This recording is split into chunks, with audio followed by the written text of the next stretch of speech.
Steve shared a very special relationship, both personally and professionally. They were very close friends, and many of you probably saw them having lunch together in Cafe Max, talking about the latest product ideas.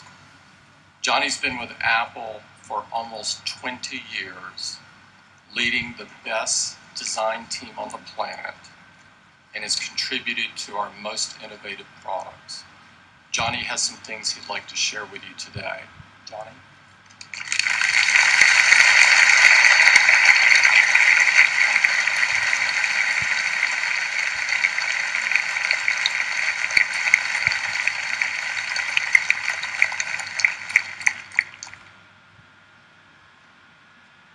Steve used to say to me, and he used to say this a lot, "Hey Jonny, is a dopey idea." And sometimes they were really dopey. Sometimes they were truly dreadful. But sometimes they took the air from the room and they left us both completely silent. Bold, crazy, magnificent ideas, or quiet, simple ones, which in their subtlety, their detail, they were utterly profound. And just as Steve loved ideas and loved making stuff, he treated the process of creativity with a rare and a wonderful reverence. You see, I think he, better than anyone, understood that while ideas ultimately can be so powerful, they begin as fragile, barely formed thoughts, so easily missed, so easily compromised, so easily just squished. You know, I loved the way that he listened so intently. I loved his perception, his remarkable sensitivity, and his surgically precise opinion. I really believe there was a beauty in how singular, how keen his insight was, even though sometimes it could sting. As I'm sure many of you know, Steve didn't confine his sense of excellence to making products. You know, when we travelled together, we would check in, and I'd go up to my room, and I'd leave my bags very neatly by the door, and I wouldn't unpack.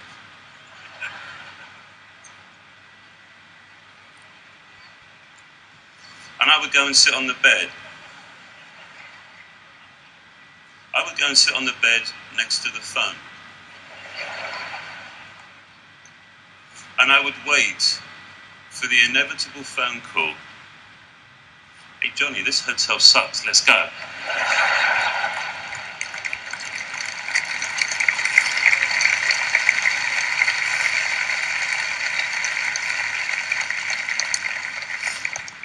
He used to joke that the lunatics had taken over the asylum as we shared a giddy excitement, spending months and months working on a part of a product that nobody would ever see, well, not with their eyes. But we did it because we really believed that it was right, because we cared. He believed that there was a gravity, almost a sense of civic responsibility, to care way beyond any sort of functional imperative.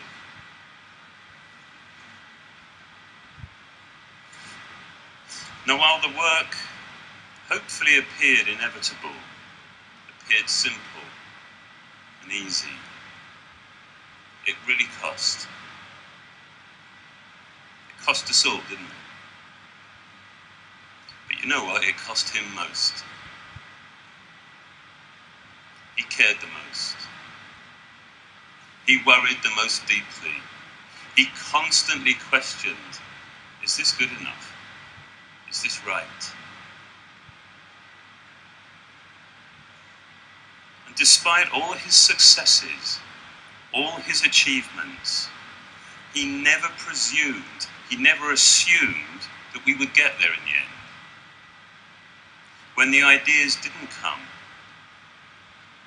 and when the prototypes failed, it was with great intent, with faith, he decided to believe we would eventually make something great.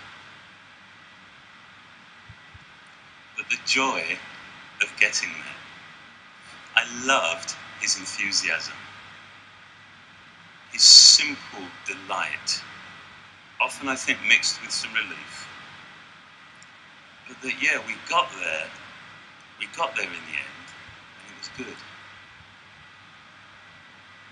You can see his smile, can't you? The celebration of making something great for everybody. Enjoying the defeat of cynicism. The rejection of reason. The rejection of being told 100 times you can't do that. So his, I think, was a victory for beauty, for purity, and as he would say, for giving a damn. He was my closest and my most loyal friend. We worked together for nearly 15 years, and he still laughed at the way I said aluminium.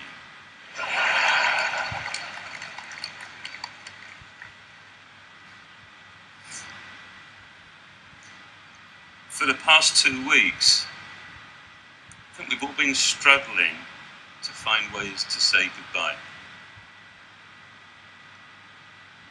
This morning, I simply want to end by saying thank you, Steve. Thank you for your remarkable vision, which has united and inspired this extraordinary group of people. For all that we have learned from you, and for all that we will continue to learn from each other, thank you, Steve.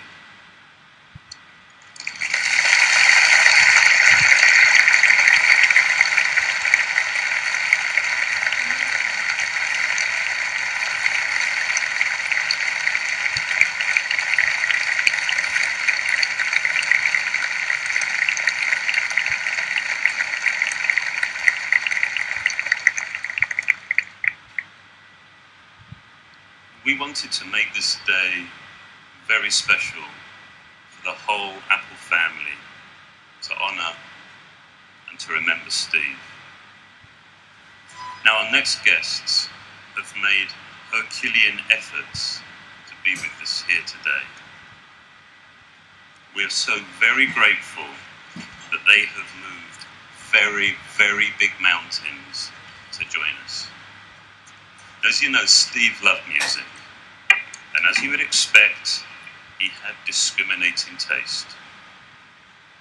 He loved their music, and he watched them grow over the years into one of the biggest bands on the planet.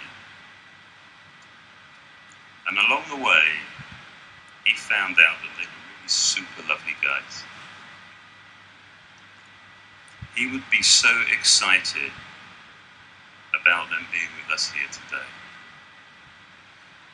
Will you please help me welcome our friends,